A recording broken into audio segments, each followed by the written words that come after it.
Selamat datang di channel Kuproyku. Jadi video kali ini kita akan bikin tutorial atau cara untuk gimana caranya buat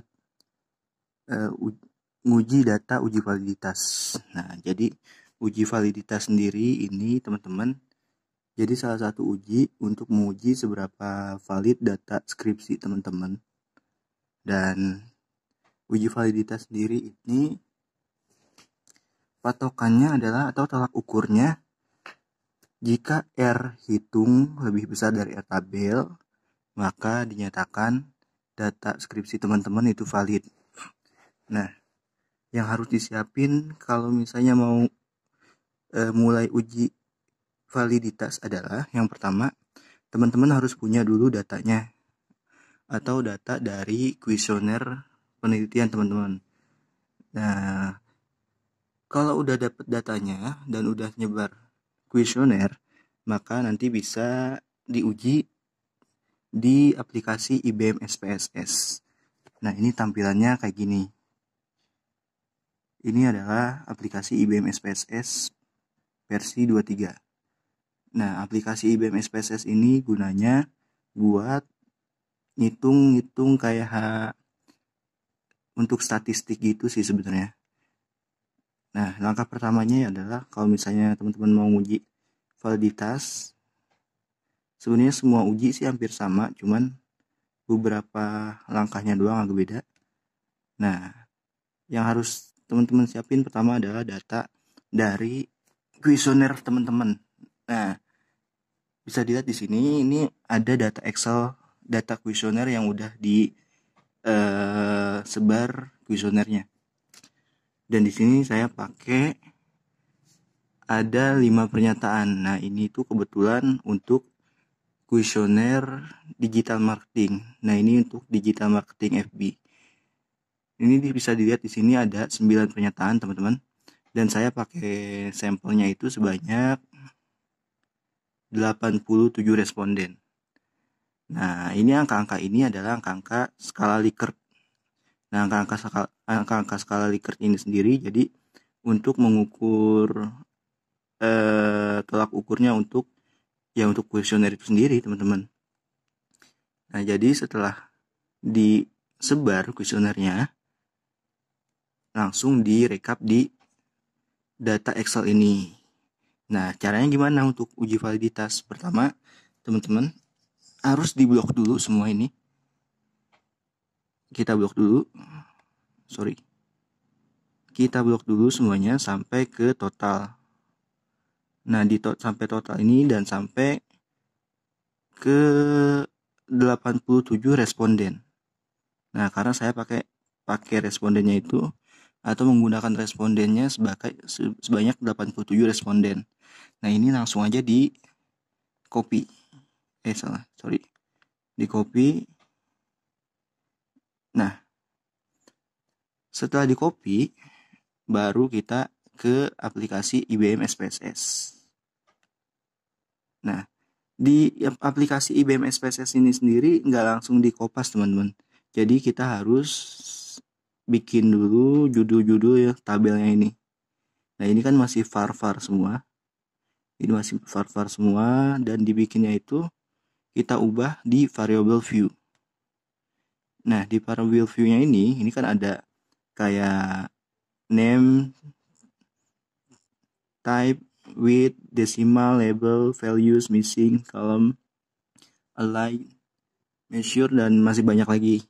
Nah, di kolom name ini biasanya saya sih pakai istilah P1,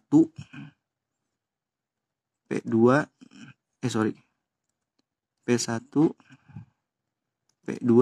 Nah, P1, P2 ini sebenarnya nggak harus melulu ngikutin kayak gini P1, P2. Jadi ini tuh untuk mempermudah teman-teman aja. Kalau saya itu pakai P1, P2 karena untuk mempermudah saya nginget kalau misalnya ini tuh pertanyaan 1, pertanyaan 2. Nah, jadi ini disingkat doang. Jadi mungkin kalau misalnya teman-teman mau pakai huruf lain juga boleh. Lanjut P3. Nah, pokoknya sampai semua pernyataannya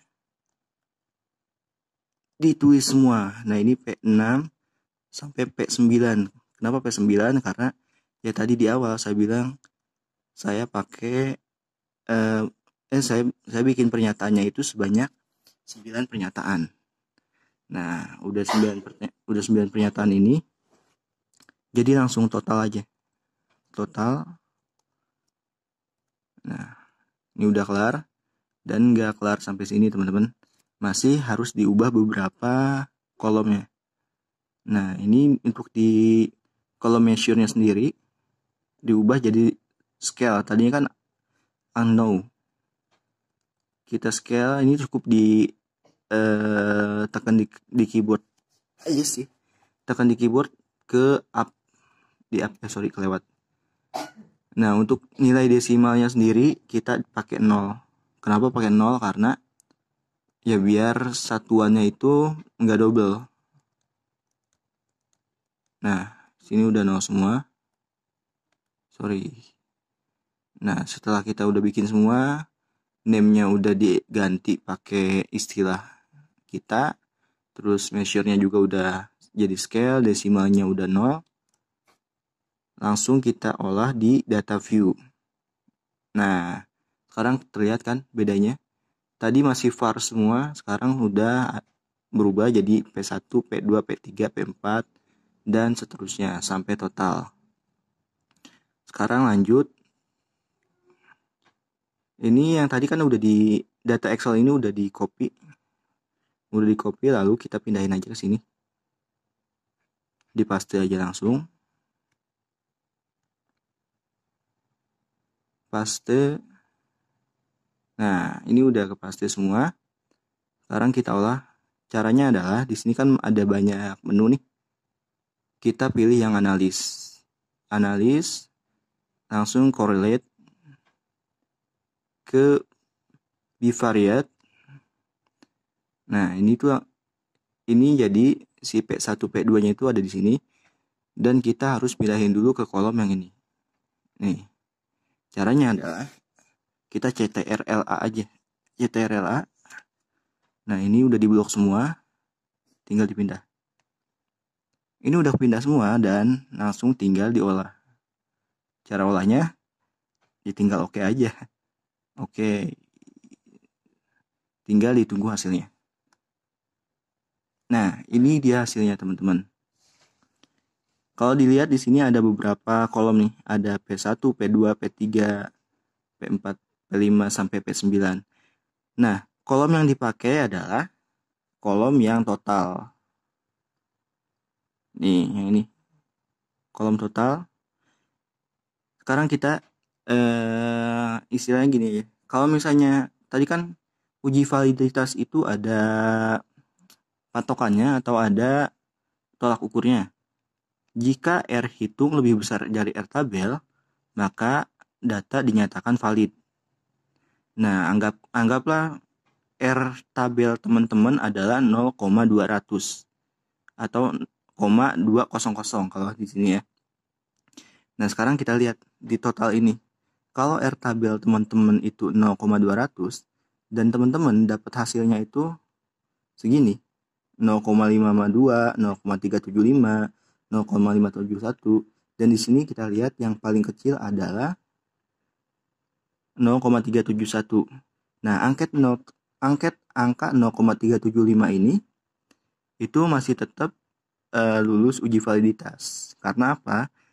Karena ya tadi R hitungnya lebih besar dari R tabel. Nah, sampai di sini paham teman-teman ya? Nah, dan ini adalah hasil dari uji validitas.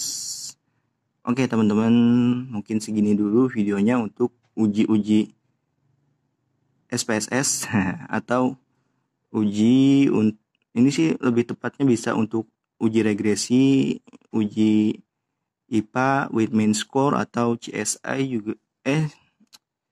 CSI bisa CSI. Jadi sebelum CSI, sebelum IPA dan sebelum regresi, biasanya kita harus ngolah dulu uji validitasnya. Jadi buat teman-teman yang mau request lagi tutorial atau cara untuk uji olah data apalagi, bisa tulis di kolom komentar teman-teman. Dan cukup sekian tutorial hari ini atau tutorial di video kali ini. Jangan lupa subscribe, like, and comment teman-teman. Dan share juga kalau misalnya video ini bermanfaat buat teman-teman.